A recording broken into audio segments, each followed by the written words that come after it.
Climate change, views from the humanities. My name is Susan Rowland and I teach on the MA Engaged Humanities and the Creative Life at Pacifica Graduate Institute, Santa Barbara. My paper is called Against Anthropocene and for the Ecocritical Psyche.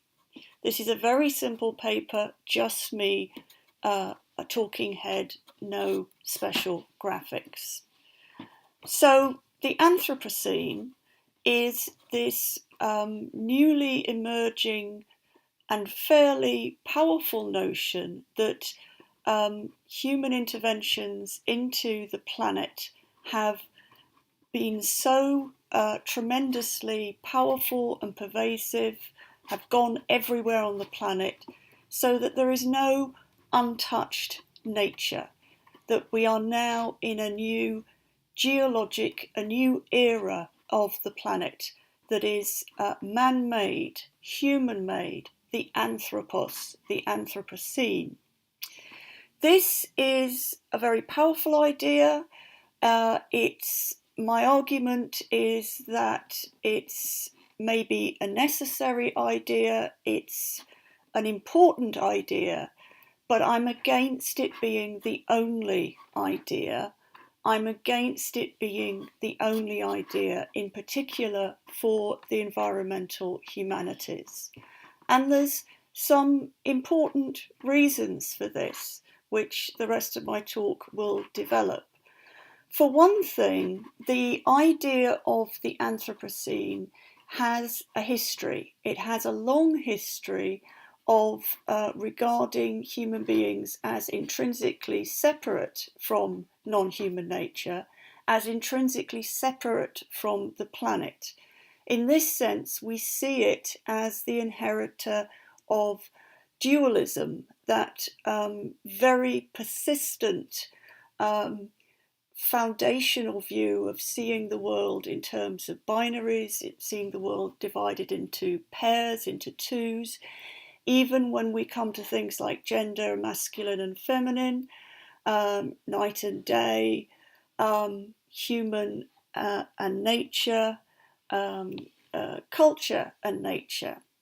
This pervasive, long storied structure of dualism is very specifically a Western structure of dualism. It is not the way in which many non-Western cultures regard human beings relating to the planet of our home. So in this sense, it is a colonial idea. It is an idea of the kind of dominant civilizations of the planet, and rather suggestively, it is the idea behind a great deal of the pollution that we've done to the planet, because we've somehow regarded ourselves as having an existence separate from things like the air and the food that sustain us. We have allowed ourselves to exploit the other, allowed ourselves to pollute the planet. So the Anthropocene is a perspective that is actually built on the very practices and assumptions that have led to the problem that we perceive in terms of climate change. And it's a colonial and to a certain extent capitalist idea.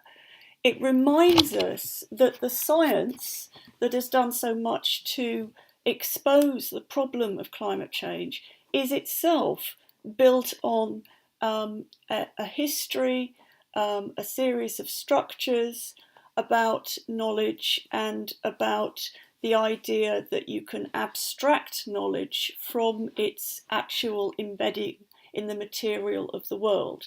This abstracting of knowledge, while it's proved very useful in a number of ways, again has contributed to this notion of somehow human existence being abstract and not reliant on the matter and the processes of the earth itself. Now, the colonial challenge that the post-colonial and decolonial challenge to the Anthropocene will, of course, be carried out by those cultures who truly represent an alternative to this way of viewing the world. What I want to do for the rest of this talk is to look at the challenge from within the cultures that gave rise to this notion of the Anthropocene, this new colonial notion. And one of the ways we've described the inner challenge to things like mainstream science that comes out of the Enlightenment is in this term, the Gothic, that the Gothic is the sort of dark, inner, destabilizing other to the mainstream discourses that have privileged the discourses of reason and mainstream experimental hard science.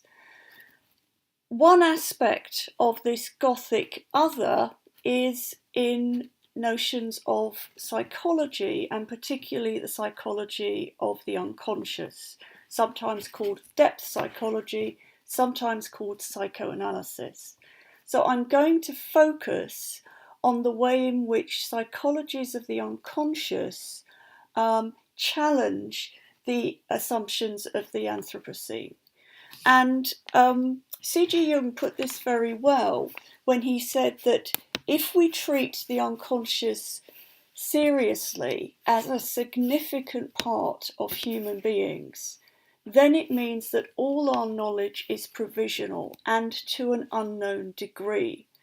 So that if we regard our own human nature as significant in the quest to know the world, we have to take into account the human nature that is not subject to rational understanding. We have to take account the part of us that has dreams, that has nightmares, that feels unexplainable fears, that has bodily symptoms that are hard to explain. We have to take into account that bit of us that is in the dark, that is not subject to reason, the reason that we've tried to privilege in the last few centuries. So another aspect here that is very important for the humanities is that taking into account the non-rational part of the psyche means bringing things like the imagination into focus, not just as a bit on the side after we've been rational about the world, but rather as potentially ways of knowing in themselves. The humanities, progressively marginalised in our culture, and that marginalisation is still going on to our own detriment, the humanities have been the place where we've put ways of knowing like the body, like the imagination, like the contribution made by the arts. These things have been marginalised, they've been protected under the names of the humanities, but they've been marginalised from being regarded as important ways of knowing. But that marginalisation is itself based on assumptions about the priority of reason that is part of the myth, the colonial myth of Western superiority. It goes back not necessarily to Christianity itself, but to the way Christianity and the monotheisms have been interpreted as themselves instating a world of dualistic thought, where reason and knowledge comes alongside with an other of imagination, body, sexuality. Oh yes, and that other thing that we talk about, the feminine. So I'm suggesting that we need the environmental humanities is extremely well placed because it does shelter and develop these other epistemologies. It's well placed to posit something to all the ways of addressing climate change. And that's what I'm suggesting has been called transdisciplinarity. This is not interdisciplinarity, which is far more difficult than people usually assume. because different disciplines actually incarnate different ontologies, different views of reality. So it's very hard to kind of force them into working together. What we have instead of that is transdisciplinarity, which is a framework which allows disciplines to kind of speak to one another without producing any one master discipline. So transdisciplinarity is not, that that the physics of climate become more important than any of the other disciplines. Rather, we allow the disciplines to speak to each other without presupposing a hierarchy among them. Plus, the transdisciplinary paradigm must be an open paradigm. We must never feel that we have an absolute truth. There must be room for knowledge to be developed. And it therefore is an incarnation of a multi-ontology view of the world, that we as human beings live on a number of different realities, and including the reality of the psyche, the reality of the imagination, even a spiritual reality, and that none of these can be pushed aside or regarded as less important than any other. I'm describing the transdisciplinarity that's been proposed by Basarab Niculescu, and one of the things that it appeals to me is that it incarnates the attitude to knowledge that I've just quoted C.G. Jung as proposing, that all our knowledge is provisional and moreover to an unknown degree. And so what would this actually mean, and what would this look like, and why would we particularly want to go for it? Well, one of the things it means is that we no longer are looking at the world through one particular perspective. Niculescu makes it clear that he's not getting rid of the idea of objectivity, scientific objectivity, but he is getting rid of the idea that it's the only way of looking at the world.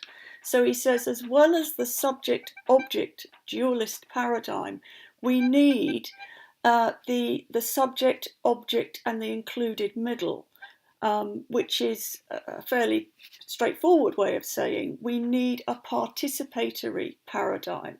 That when we need that paradigm where we're not separate from nature, but we're actually part of nature.